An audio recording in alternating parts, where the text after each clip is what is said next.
Good evening, everyone. Welcome to the community webinar for the detailed design engagement for flight path and airspace changes for Western Sydney International Nancy Bird Walton Airport. Firstly, I'd like to acknowledge the Gadigal people of the Eora Nation, who are the traditional custodians of the land from which I'm dialing in from. I would also like to pay my respects to elders past and present and extend that respect to all other Aboriginal and Torres Strait Islander people who may be online today. Welcome, everyone. Today's session will follow the format that is on your screen.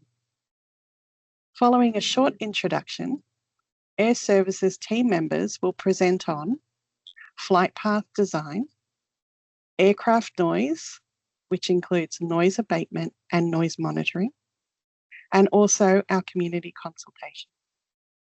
We will then have a Q&A session where questions that have been submitted will be addressed by the team.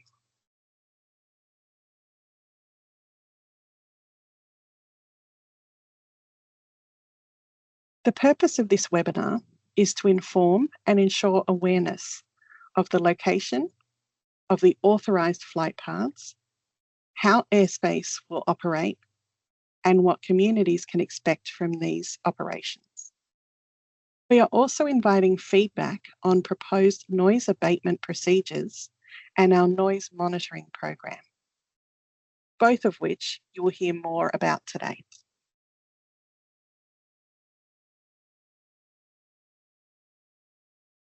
Now, before we go any further, I've got a couple of housekeeping items to go over.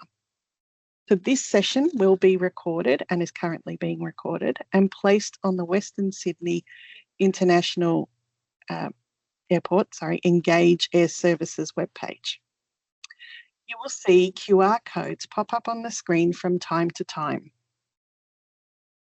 It's an easy way to get to the Engage Air Services website or any other specific site in which we're inviting feedback. If you miss those, don't worry, we'll put the links in the chat. If you have a question, please click on the Q&A button and type it in. You can see that button flashing on the screen at the moment. All questions will be posted and you can vote on these throughout the session.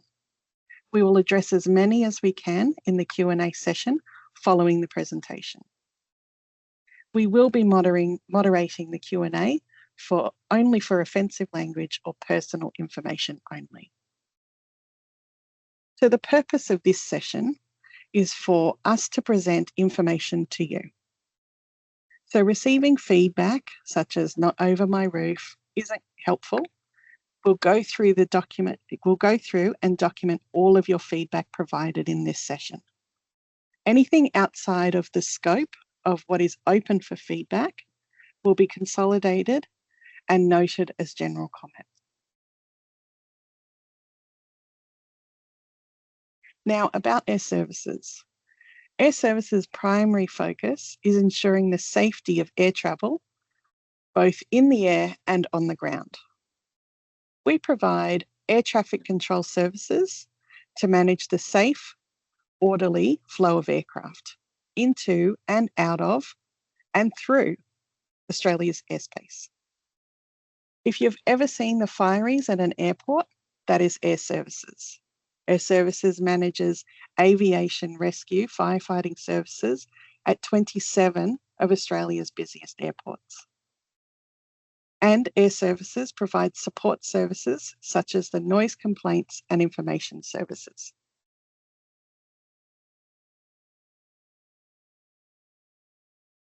Who is responsible? The noise insulation and property acquisition is outside of Air Services' remit and is managed by the Department of Infrastructure, Transport, Regional Development, Communication, Sport and the Arts. CASA is a federal government agency responsible for overseeing aviation safety in Australia. WSI, or Western Sydney International Airport, are responsible for the overall airport management runway works, and precinct management. And while each airline looks at its fleet and choice of scheduling. Air Services is now responsible for the detailed design and implementation of the flight paths. Detailed design involves further refinement of the flight paths to ensure they are fit for purpose and suitable for implementation. Changes to the design will only be made if there is a safety concern identified. Throughout detailed design, we will be actively engaging with industry stakeholders and communities to ensure awareness of the location of the flight paths, how they will operate, and what communities can expect from these operations. Subject to approval by CASA, the flight paths will be implemented in mid-2026 ahead of the airport's opening in 2026. Now, I will ask Will to take us through an overview of the Western Sydney Airport flight paths. Thank you, Romina. Thanks, Good evening, Will. everyone. Thank you. So just to start understanding this, the airspace that we talk about, the Sydney Basin is an extremely complex piece of airspace on which a new airport has been added. So what we can see on the screen here is the complexity driven by so many bases from which aviation can actually launch the required operations. So we have number one there, Western Sydney Airport, which is the new kid on the block, if you like. Number two, which is the current Sydney Airport, Kingston Smith. Number three, Bankstown Airport, which sits in between the two. Camden Airport to the south. Then we have the two bases for defence, RAAF base Richmond to the north, and obviously Holsworthy military base directly between Kingston Smith and Bankstown. So what we try to do with this phase of the design is basically try and meet a compromise of possibility of operation, but without compromising safety. So we need to consider the community needs, environmental concerns, obviously industry requirements and all the operators, and this is where safety is paramount, in trying to balance all that in what is an extremely busy piece of airspace. Can we go to the next one, please, Romina?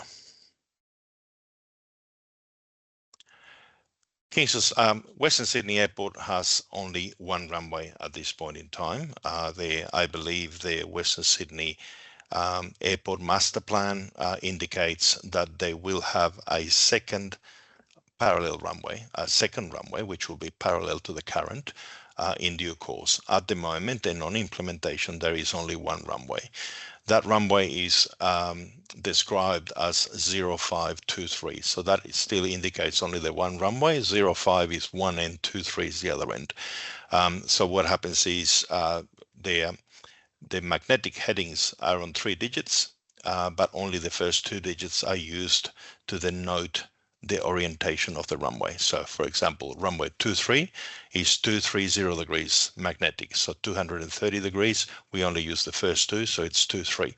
So that means if a pilot or an operator gets advised you will be operating on runway 23, they can expect to come from the north and in a direction of 230 degrees magnetic, that is to the southwest.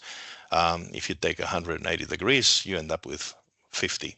So that's 050. So if the pilot gets advised runway 05 is active because of the wind, then they can expect to come from the south and be landing on a direction of 050, which is to the northeast.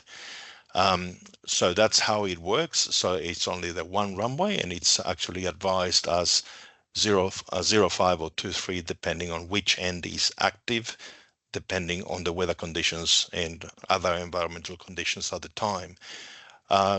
Western Sydney Airport has different modes of operation during the day and I must remark here the day mode goes all the way to 11 p.m. local time. So from 05:30 in the morning until 11 p.m. local, we have different modes of operations for runway 23 and for runway 05.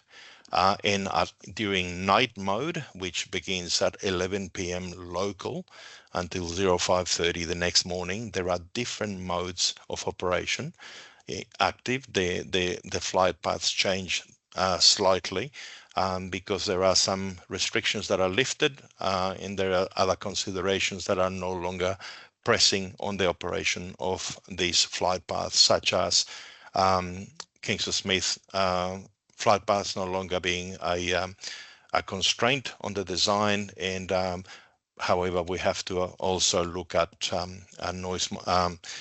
noise abatements and other things. So the night modes are three. The first preference by ministerial request is the reciprocal runway operations, where the aircraft will come from the southwest and land towards the northeast on runway 05, and the aircraft will depart from the head of the runway from the top on the northeast towards the southwest. So basically heading in the same direction. So you'll depart to the southwest, but you will also land from the southwest. Reciprocal runway operations is dependent on three critical conditions to be operated on. And first is you must have a dry runway, no moisture on the runway. It affects the braking distance and it affects several other things. Therefore, it must be a dry runway. The second is the wind. We need a fairly calm wind, below 5 knots, which is roughly about 9.5 kilometers an hour. And finally, it must be safe to operate. So it has been stated that reciprocal runway operation mode may not be available as the airport becomes busier and it becomes a little bit more ponderous to set up and maintain in a safe manner. If reciprocal runway operation is not available to use, or any of those three conditions are prevalent as a constraint for the operation, then the second favored mode is runway 23 night mode. And failing that, obviously, if the wind doesn't allow us to use runway 23, then we will go to runway 05. So those are the three modes at night and the two modes during the morning for the one runway only. Next, please, Romina. Some of the flight paths that we can see here, as I was saying before, we have the modes for the daytime. Our preferred runway of operation is runway 23, so that requires a wind from the southwest or a westerly wind or relatively calm wind. This will be the preferred mode. The colors in magenta denote departures. So there are different modes, different variations of departure. So the departures are designed via a gate on which you need to travel. So if you see the slide there for runway 23 to that magenta line that goes up, that is the flight path going to all points north.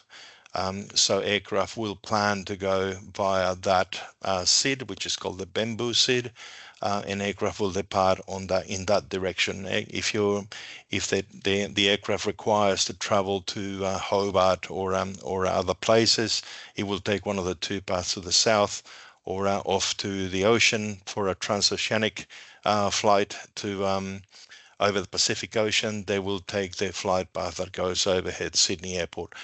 Conversely, the yellow colored lines denote arrivals. It is worth noting here that the design for Western Sydney Airport actually has what we call closed procedures, which means the procedures have been designed all the way to the runway end. So they do not have a radar vector component like Kingston Smith has. These are designed all the way trying to make the most of advanced navigation systems in aircraft, as well as trying to have a predictable path all the way down, which means the aircraft will use less power than otherwise would be necessary. So again, runway 05 shows there are several turns to the left on departure, and the reason for this is obviously we need to accommodate and fit in with the procedures for all the other existing airports.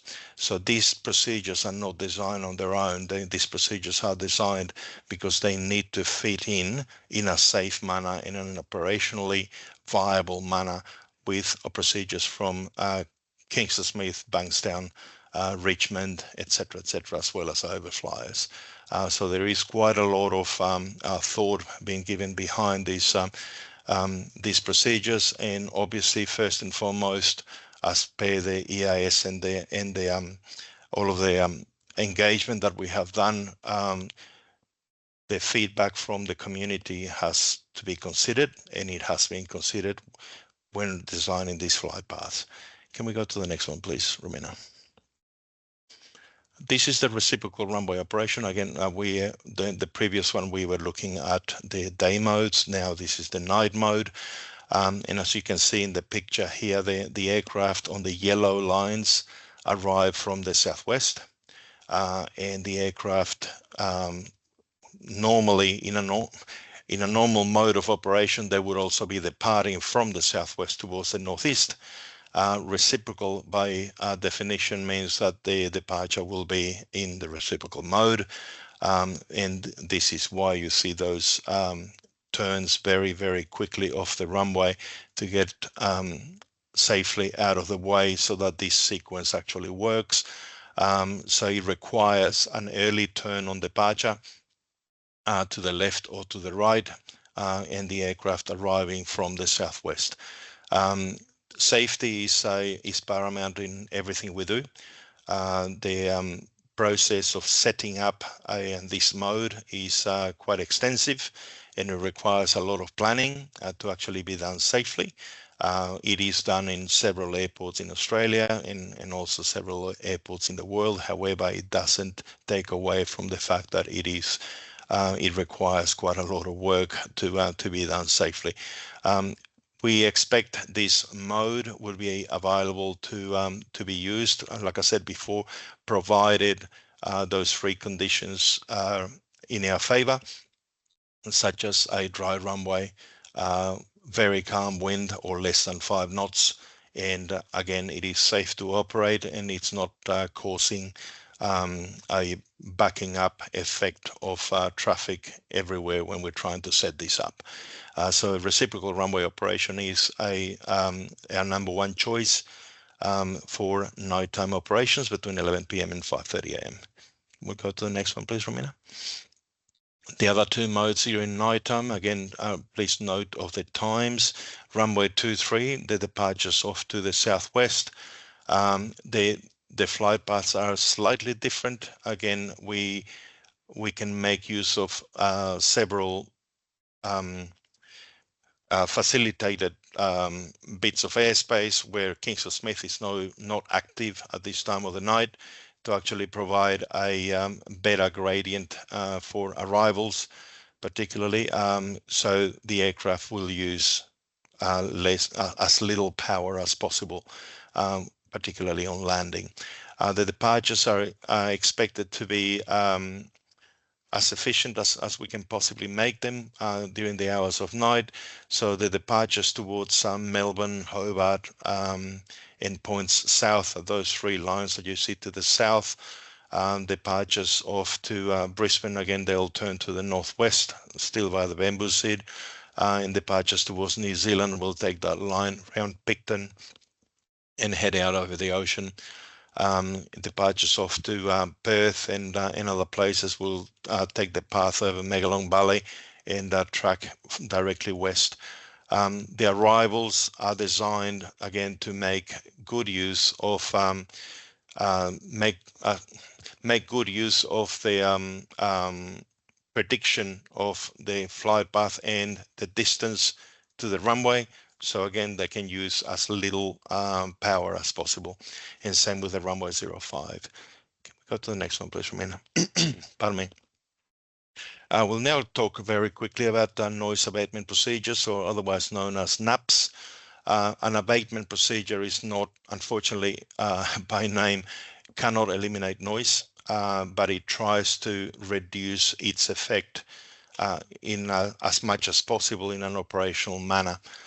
So the noise abatement procedures, again, they are listed in here as the preference order of preference in which we can actually try and distribute the noise in as equal a manner as we possibly can. So the landing preferred mode of operation, again, during the day mode, this is what we discussed before. Runway 23 is the preferred mode of operation. Aircraft are the noisiest when they depart. So trying to find a as much area that is not extensively populated is a serious challenge. And this is what we try to do with your assistance. There has been a lot of consultation done, and thank you for all the feedback received. So the departures and arrivals for runway 23 are the preferred mode and the first mode. In runway 05, where they basically depart right into some of the most populated areas in the Sydney Basin. Unfortunately, when the wind is prevalent from that side, there isn't much we can do, but we try and design as safe and efficient procedures as we possibly can. And again, the nighttime modes on the left-hand side for landing RRO is number 1. Second is runway 23 of use, and third is runway 05. So these are the modes that we will use to try and distribute the effect and try and negate some of the effect of the noise in some areas where we can, when we have been able to do so, we have. And obviously, it must be still safe to operate. We'll go to the next one, please, Romina. Thank you. So the reciprocal runway operations, the RRO NAP, this is when we actually have, again, the RRO is only available at night during those 3 conditions that we have advised before. The RRO NAP is basically a way to further mitigate noise when there is a bias of arrivals or departures.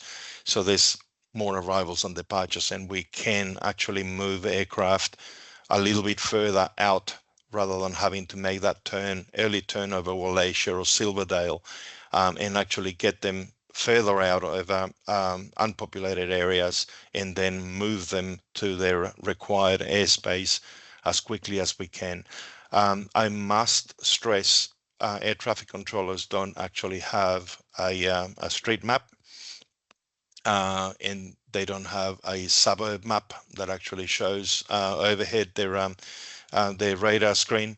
But we do have an understanding that some of these areas need to be we must do what we can to try and facilitate some respite, especially during the hours of night. So the idea is we will hold the aircraft for as long as possible in a straight line so that they can make their climb. The further they climb, the faster they climb, the better the effect for everybody else underneath. And then we will move them out of the way as soon as we can. But again, that is only if certain conditions and traffic permit and it is safe for us to do so. We'll go to the next one, please, Romina. Noise abatement departure procedures is something we are requesting your feedback on. NADPs are 2 by design, and these are international procedures. NADP 1, or noise abatement departure procedure 1, is where the aircraft will try and gain as much height as quickly as possible. And that obviously has an effect in the immediate area, as you can see there within 10 km of the runway.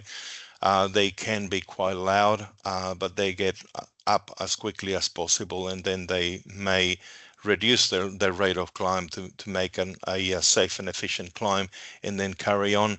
The NADP2, or option number 2, is that the aircraft may use a reduced power setting and thus climb a lot shallower. It means a reduction in noise, but the exposure of that reduced noise is over a wider area.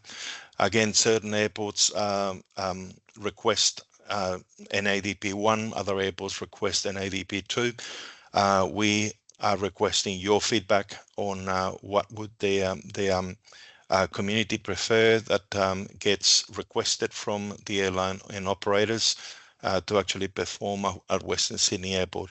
There is that QR code in there if you wish to provide us some feedback on what the preference would be, and we can provide some more information if you wish as well. So please come and see some of our information sessions that we're still holding throughout the Sydney Basin. But we would like your preferences listed for these two modes of operation. Again, this is our drive to do what we can to try and have the best possible outcome for the community. We'll go to the next one, please, Romina. And that is it from me. Thank you. Thank you, Will.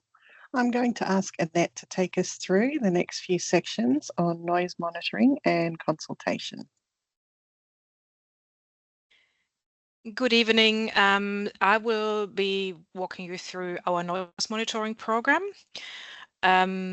If you jump to the next slide, thank you. So Air Services Australia is required to monitor noise in flight. So we do that as with a network of permanent and temporary noise monitors around airports all around Australia. And we carry that out as based on a ministerial directive.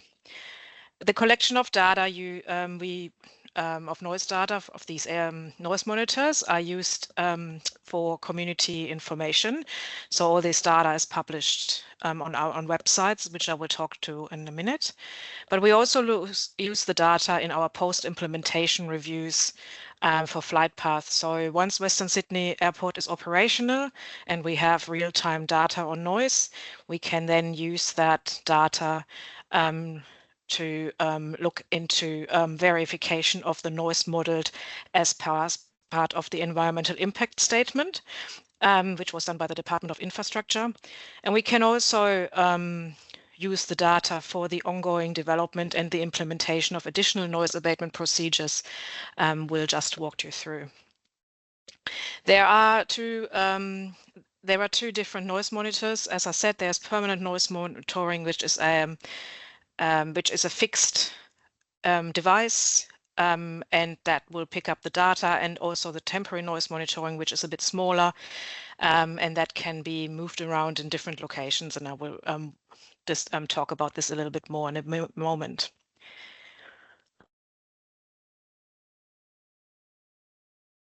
Next slide, please. This is an example of the noise and flight path monitoring systems for Sydney Airport. The noise monitors are the yellow and that one orange dot, strategically placed around Sydney Airport. Sydney Airport has 12 noise monitors at the moment. That is one of the largest noise monitor system we have in Australia.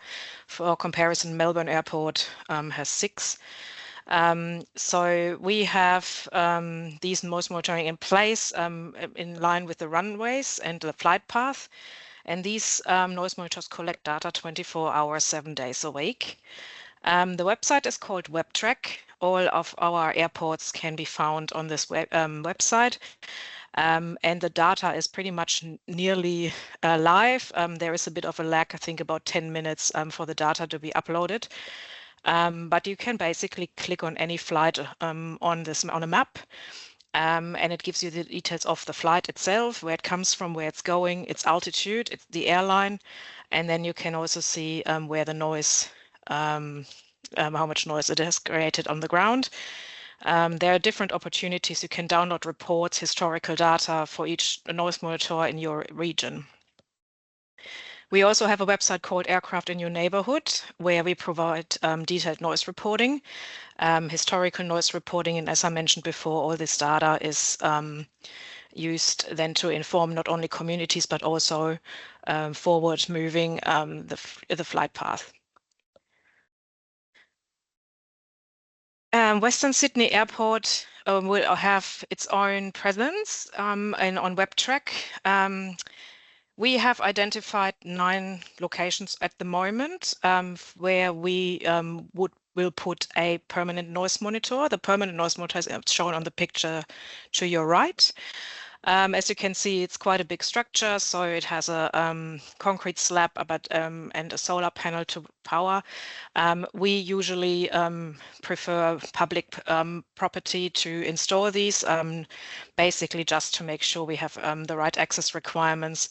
There are site criteria. It has to be under a flight path. It needs to be under the flight path where it still picks up the flight noise. If it's too far away and doesn't pick up the data, we won't be able to report on it. There are technical aspects including security, mobile data coverage, and access to power. And ideally it's away from other noise sources. So putting a noise monitor next to the M7 would not be ideal, but it also needs to be close to community because that's the whole idea of having a noise monitor there. So if we put it somewhere in a wildlife area, in a national park, too far away from community, we wouldn't get the data we need for our information. These 9 noise monitor locations we have put on the map so far. This is just the beginning. These locations were selected from feedback we received from community during the draft EIS consultation the department ran, also based on the flight path location so far. So we have started discussing properties with the property owner where who hopefully would like to have a noise monitor installed, so it's there ready in time early next year to create some baseline data. And for the other monitor locations, so as I said, 9 is just the beginning. We would like community feedback. So that is where we are asking for an expression of interest from community if they would like to have a temporary noise monitor on their property. The picture on the right shows what that looks like. Temporary noise monitors can be placed on any shed or on a rooftop of private properties, and they can be moved around. So the idea is to have these for in a location for 3 to 6 months and then move them around potentially to another area to see what the noise is, but also to inform future locations for permanent noise monitors. So as I said, the 9 locations we identified is just the beginning, but we will be looking at a total of 13, potentially 14 locations in the future.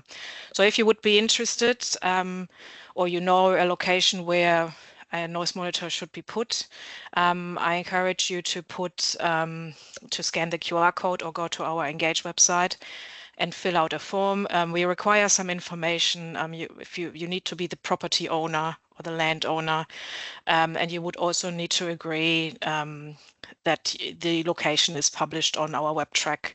As you saw, it looks like a Google map, and the noise monitor can be located. So, but have a look at the website, and please feel free to submit an expression of interest. Feedback closes on the 21st of September, and we will then work with our environment and noise team to select locations and make contact with landowners. Our community engagement campaign is well underway. So we have conducted a series of community engagement sessions, and this is going to continue until the 12th of September. As I said, feedback on the noise abatement procedures and also an expression of interest for the noise monitor will close on the 21st of September. We will collect all the feedback and will provide a community engagement report towards the end of the year. And we will also then early next year start implementing the noise monitoring program. So that's where we're looking for the expression of interest. As mentioned before, the flight path will be implemented subject to approvals mid-2026. Ahead of the airport opening, and we will let community know just before the airspace and the flight path are implemented what to expect and when that will happen next year. If you would like to keep up to date on all our activities until the Western Sydney Airport opens, I invite you to subscribe to our project page. We will send project updates to those who are interested. We have 10 drop-in sessions left and 3 pop-ups in the next 3 weeks. So if you would like to come and talk to the team, please also scan that QR code and have a look at which session might be near you and which ones are left. In total, we are doing 35 sessions across Greater Sydney and the Blue Mountains. These locations are not chosen by chance.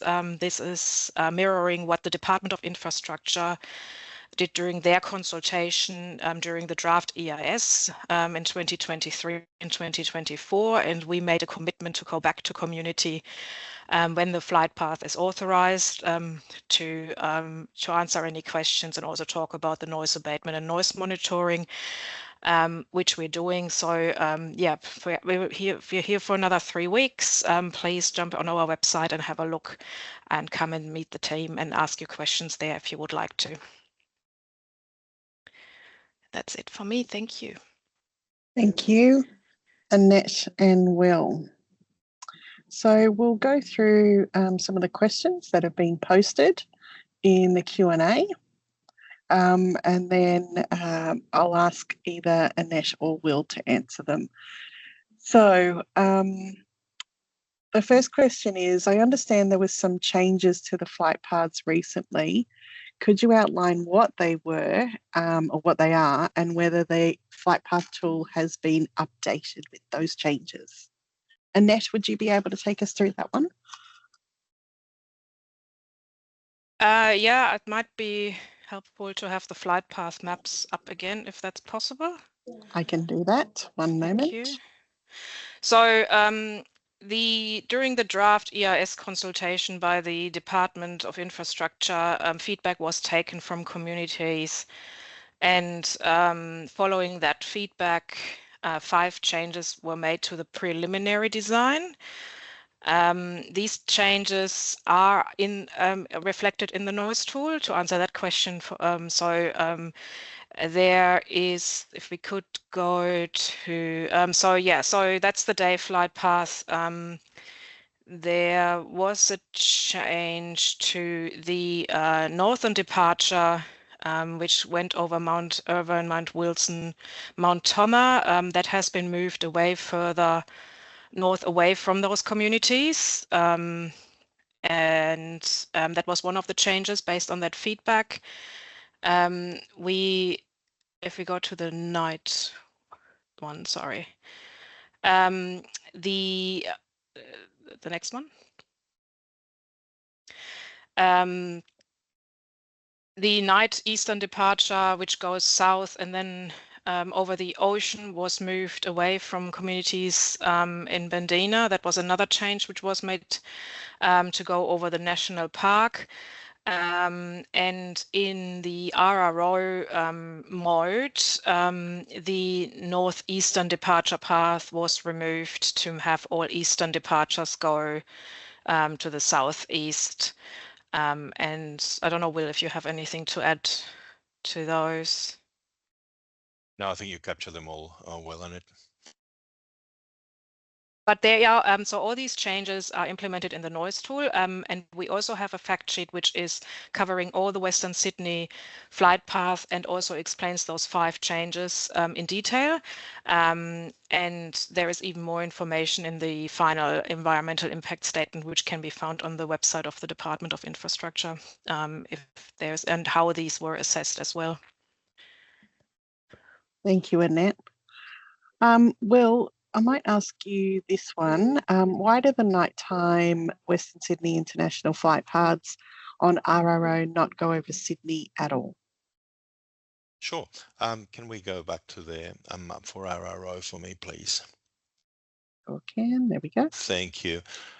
So as you can see there on the yellow line, the RRO actually requires a certain distance to be flown for stabilization purposes, as well as an extended distance to actually enable an aircraft to depart. To be able to do that, we actually need, because you're arriving from the southwest, you actually need to be about 20 miles, which is about 40 kilometers off to the southwest from Western Sydney Airport. So there is no need for aircraft to actually fly over populated areas as such, or over the center of Sydney at all, like the question there says. So if we're looking at the flight path from the north or the flight path from the east, in there will be very, very high flying south of Campbelltown. If we look at the one from the east, before they actually make the turn near the Barragarang State Conservation Area, and then fly into towards landing. So basically the answer is there is no need, thankfully, to fly over populated areas at low altitudes. So the design is made such so that aircraft will be very, very high if they need to fly over the populated areas of the Sydney Basin on descent using as little power as possible.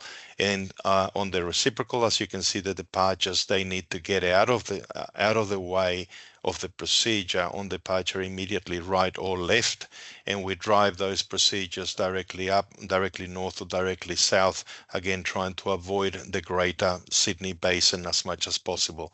So by design, the RRO tries to actually limit the overflight of populated areas as much as possible.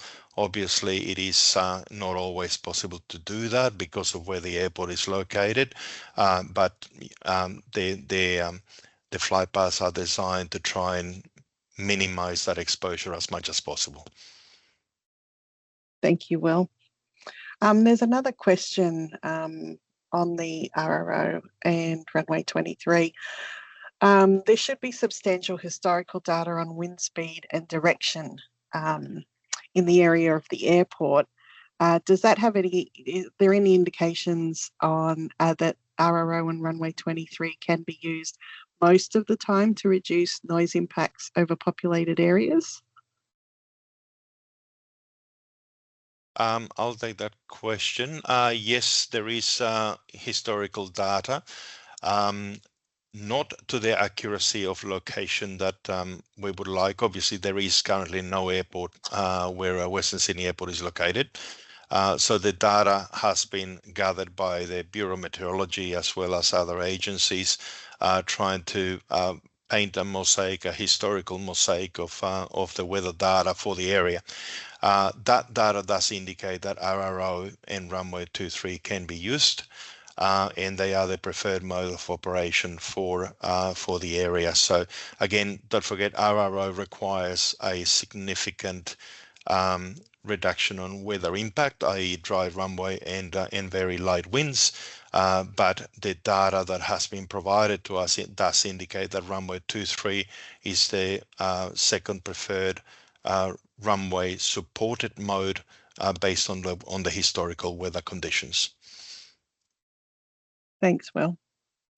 There's another question around the Blue Mountains here. Well, there is a question for around the Blue Mountains, which is why are areas such as the Blue Mountains adversely affected by the flight paths when it will not grow like Western Sydney? And then it's got in there because it's not part of Western Sydney. Annette, I might put that one to you. Well, during the day, as Will outlined, the Sydney airspace is very busy, so there is not much space to put the flight path anywhere else in there. So unfortunately, with that nature, most of the flight paths are going over the Blue Mountains when going to the north and to the west. That is due to the restrictions we were facing when in designing that flight path. There is the airport plan from 2016 also required that the long-term operating plan for Sydney Airport is not to be impacted.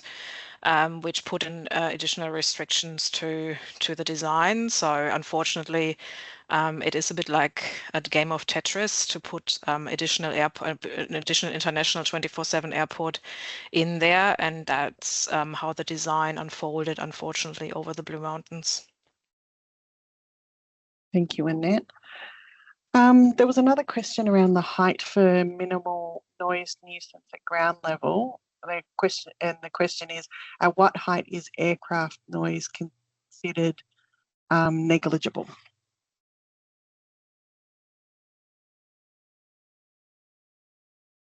Okay, we might have to take that one on notice. I think if we have the details in there, we need to respond to that with some data, and I don't want to actually speculate. I don't have that data in hand at the moment, and we also must consider the fact that noise is not a fixed unit, and every person perceives noise differently, and every location actually processes the noise propagation differently as well. So we'll just be take due care to actually answer this question. Thank you, Will. There's a question around, will the government accept citizens' noise monitoring data? It can give pinpoint data feedback. Is that possible? So we have a third-party provider to do all our noise monitoring, and as I explained, they're all linked up to to two websites, actually, the WebTrack and the Aircraft in Your Neighborhood. So private noise monitors we can't use.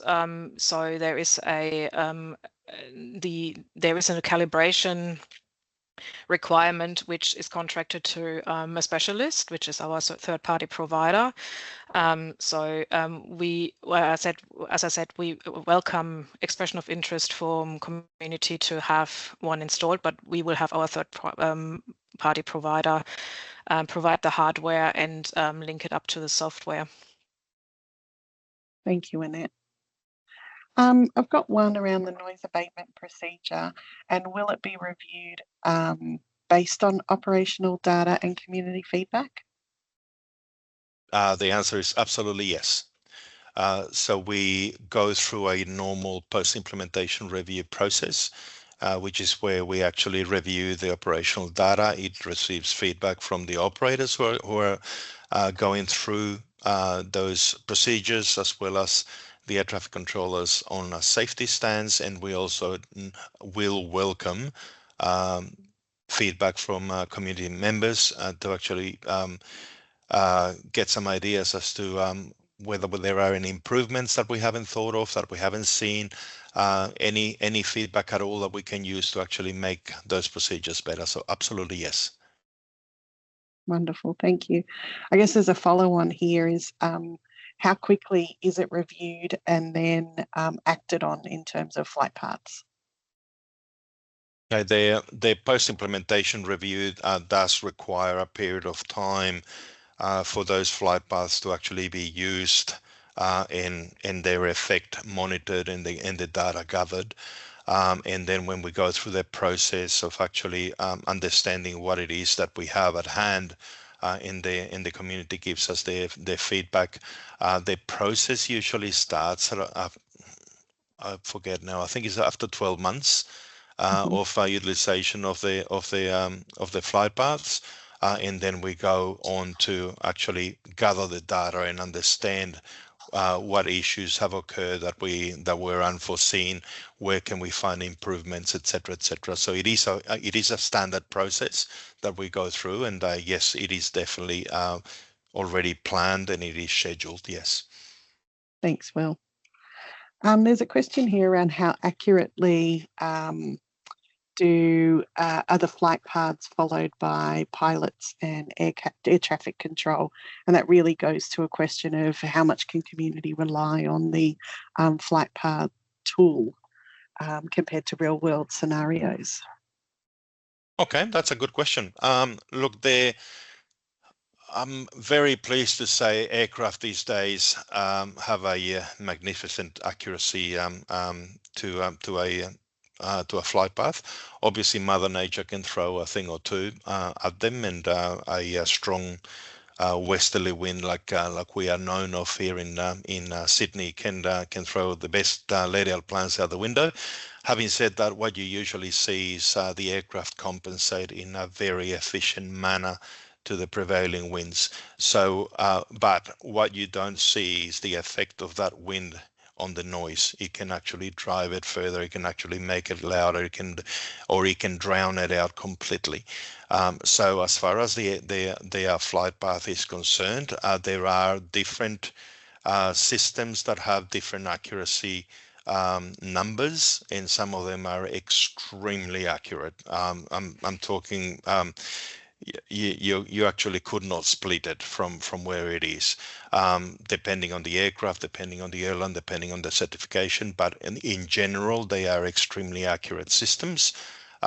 So the noise prediction, again, we are happy to say there is an expected swathe of that we can expect that aircraft will be affected, like I said, by environmental conditions.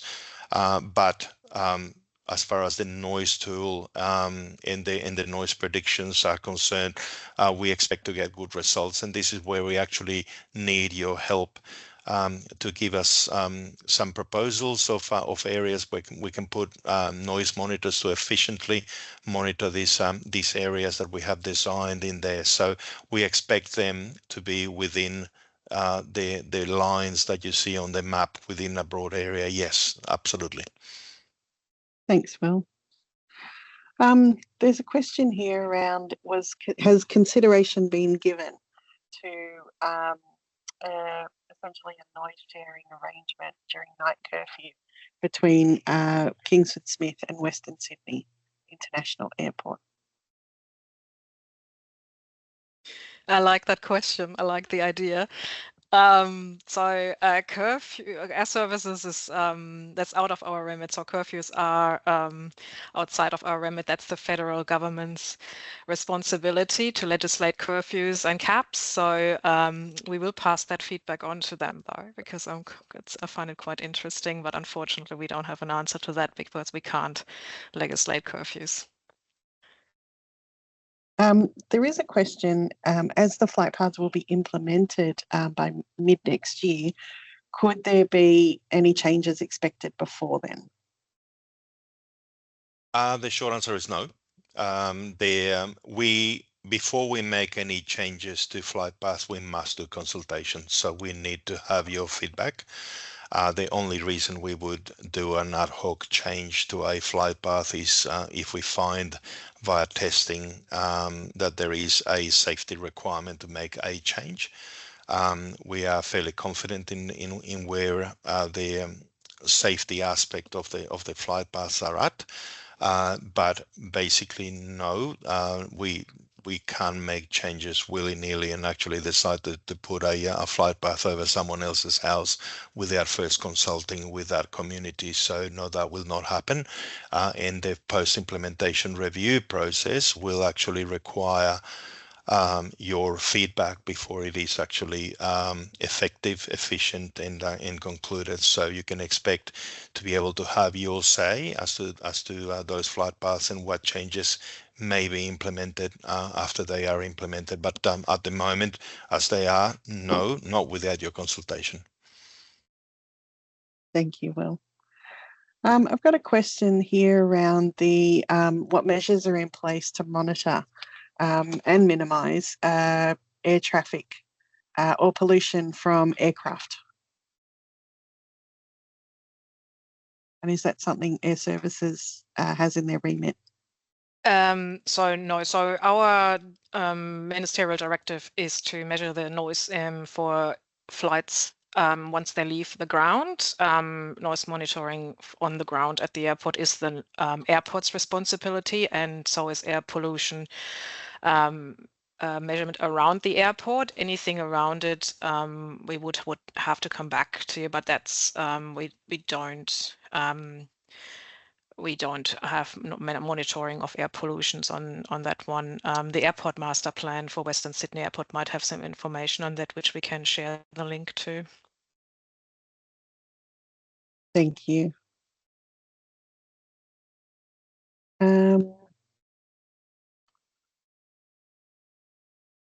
Question here. Sorry, I'm just going through them as we're going.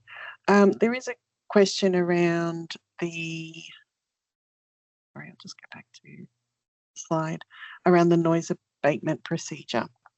And it would simply align to how close each person is to the airport. So the closest you are, that would favour the less steep option and vice versa. There was just a question around, is it just that simple? Look, the answer is yes, and please don't assume that people will say, and we certainly don't assume, and this is why we are doing this. But it's you may be surprised. You may be surprised what some people actually find is acceptable is not what other people actually expected. So we need to actually gather your feedback on this. I get what you're saying. It would appear that it's fairly straightforward, that people that are closest would actually prefer their shallower departure, etc., or and vice versa. But it is not always cut and dry, and it is our job to actually make sure that we incorporate and consider all feedback. So we must do this. We must consider your feedback. So even if the answer may seem dead obvious, we still need to hear you. So this is why we're requesting your feedback on NADP. Thank you, Will. And Annette, could I just ask you just to outline the two things we are requesting feedback on? That will Yes, of course. Yeah, just to clarify. Yes. So I just want to confirm that we are not taking feedback on the flight path design. So that was done during the draft EIS consultation, which ran for about 3 months between 2023 and 2024 on the preliminary design. The Minister for Infrastructure, Transport and Infrastructure, Minister King, has authorized the flight path as it was presented in the final EIS. And we can't, with that authorization and her ministerial directive to use RRO as the preferred runway mode at night, we can't make any changes based on community feedback at this point anymore. So as Will said, if there's a security or safety risk with the flight path design, the changes will be made, and if they would have an impact on community, we would come back and consult. But on well, you can obviously have a look at the noise tool, and if you have specific questions or queries around the noise in your street, in your area, in your suburb, I really encourage you go to the department's aircraft noise and overflight noise tool. You can put your address in, and it gives you a detailed report on which flight path may impact you, the altitudes and the potential noise impact. That's the best resource to find information for your individual circumstances. And as I said before, please come to our community engagement sessions if you have further questions. We have department representatives at most of them who can talk to you about noise insulation policy, and you can also ask your curfew questions. As for the feedback we are asking for, we have the noise abatement procedures feedback form. So as Will said, there's the NADP 1 and 2, where we seek community feedback on preferences. There is an option to provide feedback on noise abatement for operationals, way of operating the reciprocal runway operations, noise abatement.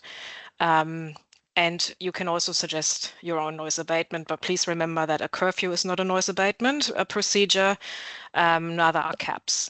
So noise abatement procedures are operational elements which can be done to reduce the impact of noise. It's also not noise insulation. That's different again. And the second part we are seeking feedback on and an expression of impact is a location for noise monitoring. So we are seeking feedback on how community would like to see that network of noise monitors be built around that airport to capture the noise, acknowledging that some areas may already experience noise from other airports during the day, but as this is Sydney's first 24/7 airport, there might be an opportunity for communities who currently do not have any noise at night and would like to have a noise monitor to capture this, to put an expression of interest in, and we can look into that and provide then later on the data on that. Thank you, Annette. Okay, well, I'm going to say thank you to everyone who has been watching. As Annette said, there are still sessions that you can register for or just attend. To find out more, visit the Engage Air Services website to see where there is a drop-in session possibly near you, or a pop-up session as well. Use that QR code on the screen. I'll thank you all again for attending, and I hope you have a great rest of your evening. Thank you.